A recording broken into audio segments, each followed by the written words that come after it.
والصلاة والسلام على سيد الرسل وخاتم الأنبياء. اللهم صل على سيدنا ومولانا محمد وعلى آل سيدنا ومولانا محمد وبارك وسلم وصل عليه. عن عبد الله بن عمر رضي الله تعالى عنهما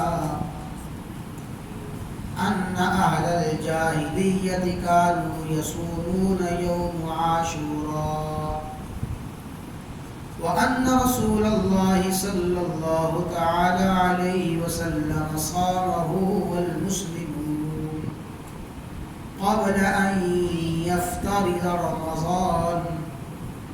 فلما افترض رمضان قال رسول الله صلى الله تعالى عليه وسلم: إن عاشوراء يوم من أيام الله، فمن شاء صامه ومن شاء تركه.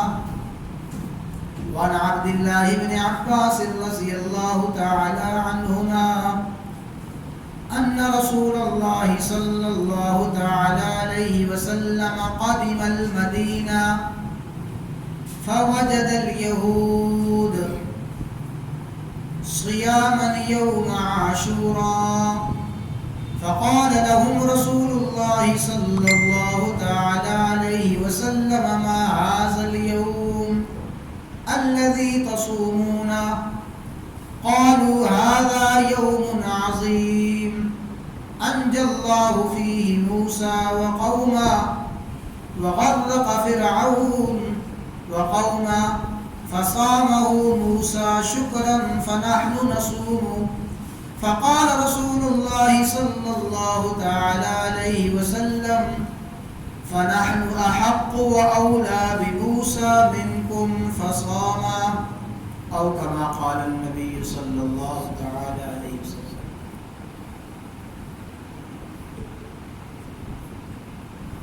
امام الانبیاء، سید الانبیاء، خاتم الانبیاء، سیدنا و مولانا محمد رسول اللہ صلی اللہ تعالی علیہ وعلی آلہ واصحابہ وسلم کی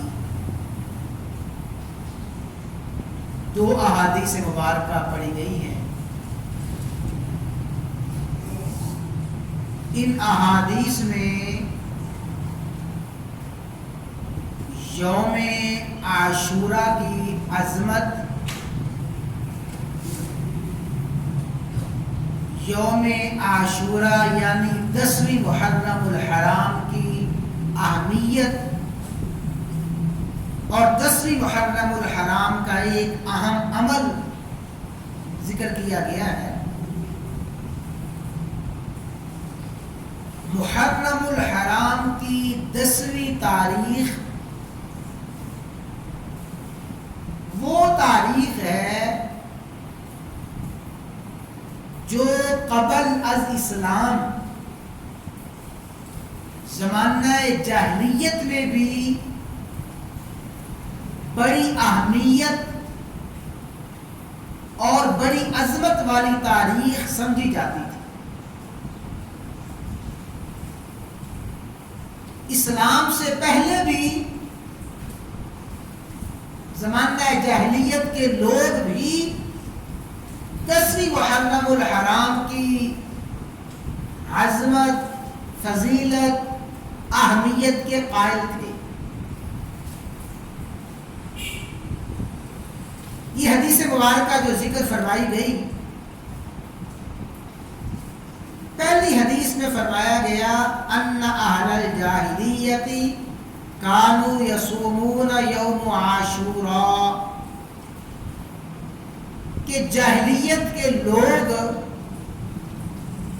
وہ بھی یوم عاشوراء کا روزہ رکھا کرتے تھے. رسول اللہ صلی اللہ علیہ وسلم کی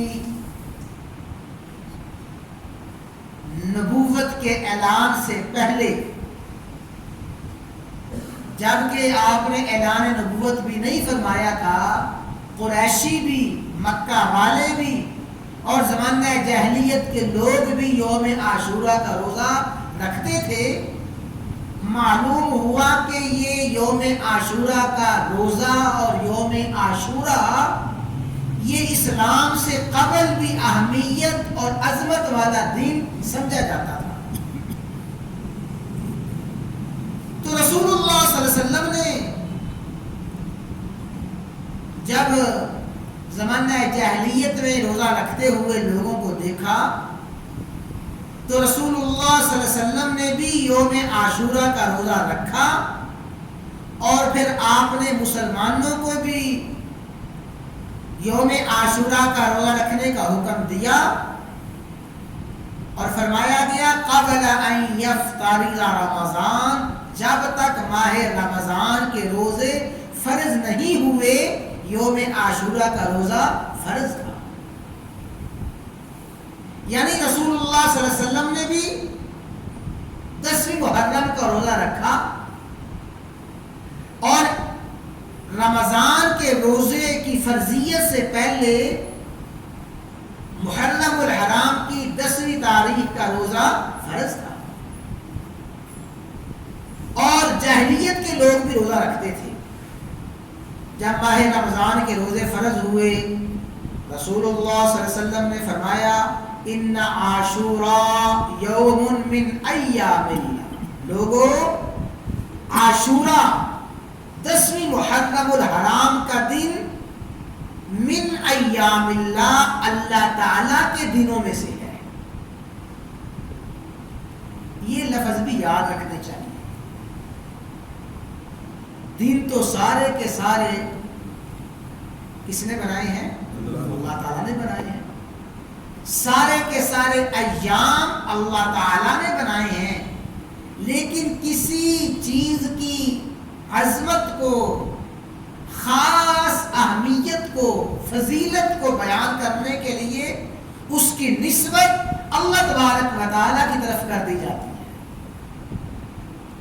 ساری کی ساری زمین اللہ تعالیٰ کی ہے، سارے کے سارے گھر، مکان، کوٹھے اللہ تعالیٰ کے ہیں، لیکن مسجد کو اور خانہ کعبہ کو فرمایا گیا بیت اللہ، اللہ تعالیٰ کا گھر، یعنی اس کی عظمت، اس کی فضیلت کو بیان کرنے کے لیے اس کی نسبت اللہ تبارک و تعالیٰ کی طرف کر دی گئی ہے۔ اسی طرح سارے کے سارے دن اللہ تعالیٰ کے ہیں، لیکن یوم عاشورہ کی عظمت کو، فضیلت کو، اس کی اہمیت کو بیان کرنے کے لیے فرمایا عاشوراء یوم من ایام اللہ، محرم الحرام کی 10ویں تاریخ کا دن، لوگوں یہ تو اللہ تعالیٰ کا دن ہے۔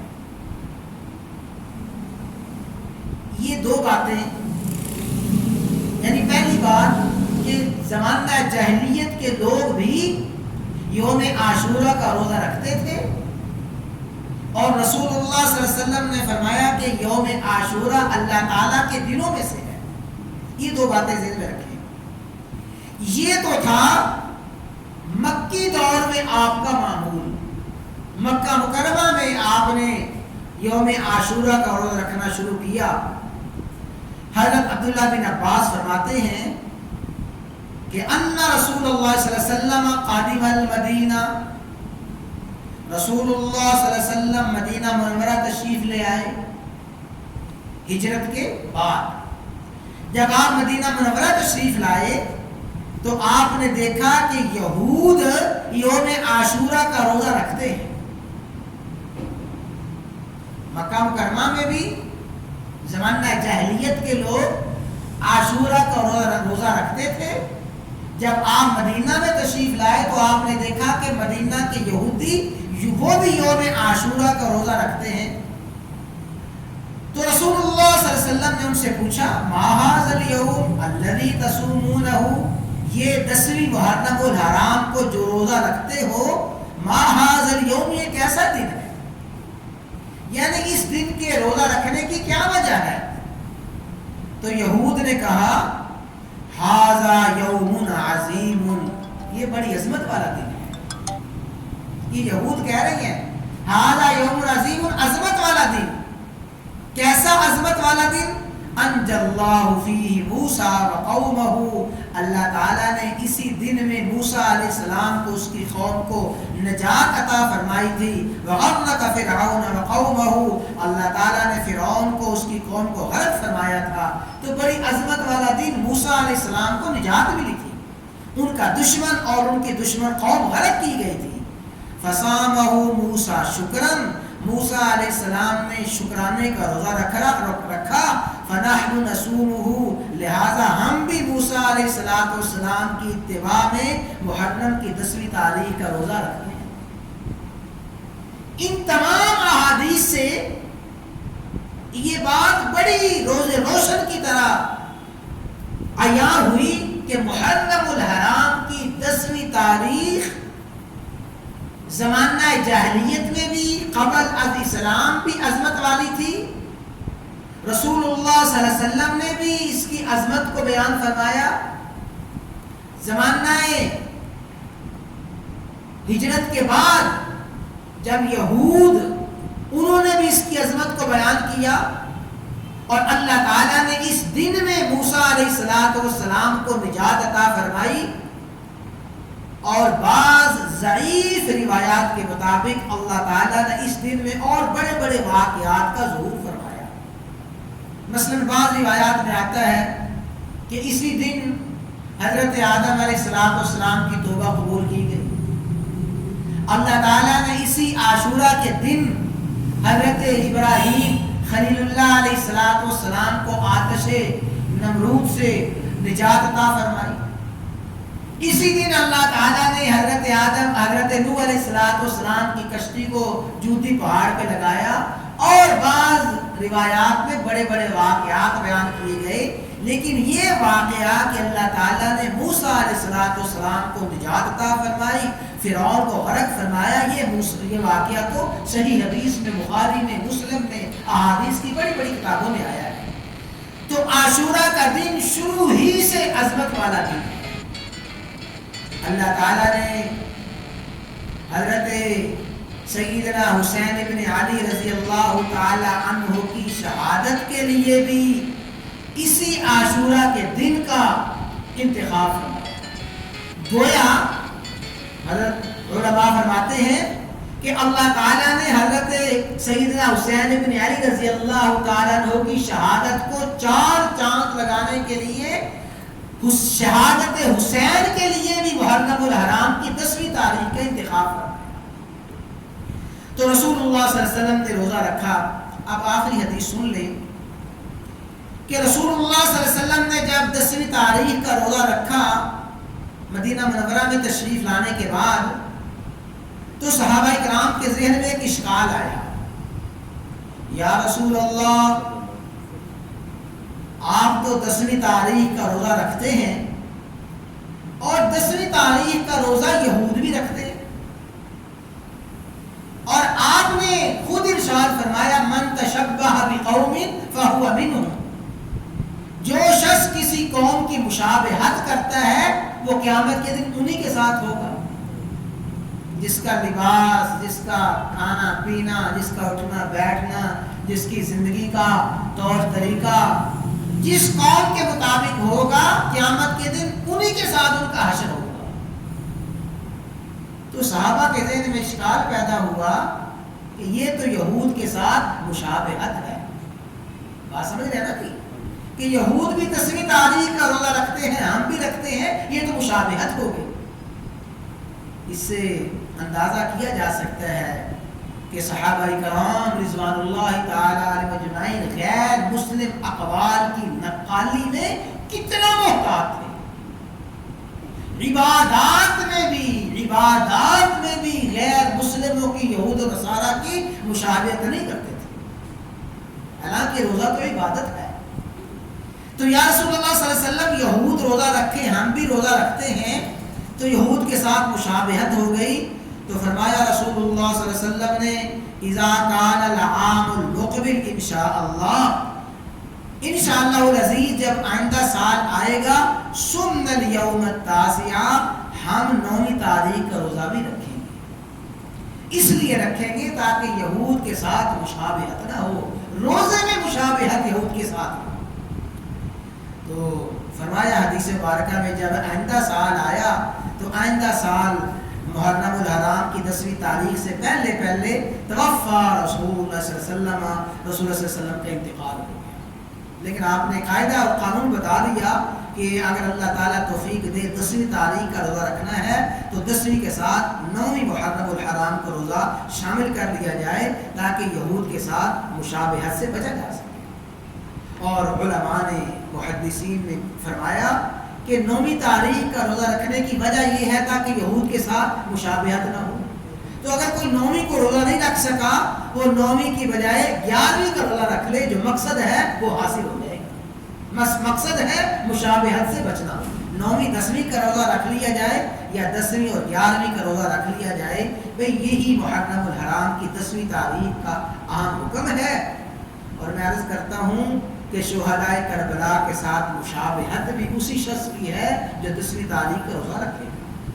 10ویں تاریخ کو سبیلے لگا دینا اور پانی پلانا اور پینا اور دودھ کی سبیلے لگا لینا، یہ شہدائے احد کے ساتھ مشابہت نہیں ہے۔ وہ تو بیچارے بھوکے پیاسے شہید ہوں اور یہاں سبیلے لگائی جائیں، وہ مشابہت بھی نہیں ہے اور سنت بھی نہیں ہے۔ سنت بھی یہی ہے، شہدائے احد کے ساتھ مشابہت بھی، شہدائے کربلا کے ساتھ مشابہت بھی یہی ہے کہ اس دن کا روزہ رکھا جائے۔ اللہ تعالیٰ ہمیں یہ باتیں سمجھنے کی